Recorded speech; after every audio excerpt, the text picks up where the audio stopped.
היי לכולם, אני רוצה לדבר איתכם היום על ספר אחד הנמכרים בכל הזמנים, Think and Grow Rich של נפוליאון היל, שנכתב ב-1937. למעשה ראיין כמה עשרות מיליונרים, ביניהם תומאס אדיסון, הנרי פורד, אנדרו קרנגי, שהיה האיש הכי עשיר בעולם, וחיפש את הסודות של העושר, איך הם הפכו להיות עשירים. באותה תקופה הם היו מיליונרים, אבל מיליונרים היו מיליארדרים של היום. אז הדבר הראשון שהוא דיבר עליו זה למצוא את התשוקה העזה בתוכנו.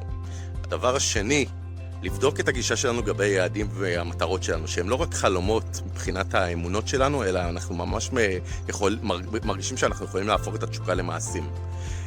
לאנשים מצליחים הוא מצא שיש הצלחה, יש אמונה מאוד מאוד חזקה בעצמם ובהצלחה שלהם.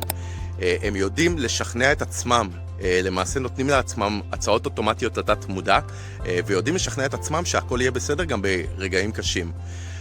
הוא מצא שידע זה כוח, אבל הוא לא חייב ללמוד להיות מה שלמדת בבית ספר. הנרי פורד למשל פרש מבית ספר בגיל 16.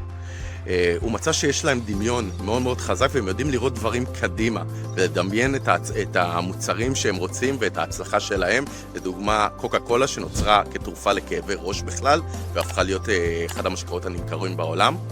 הם מכירים את החוזקות ואת החולשות שלהם, יש להם מודעות עצמית גבוהה לעצמם, יש להם רגשות חיוביים שהם קושרים אותם להצלחה שלהם.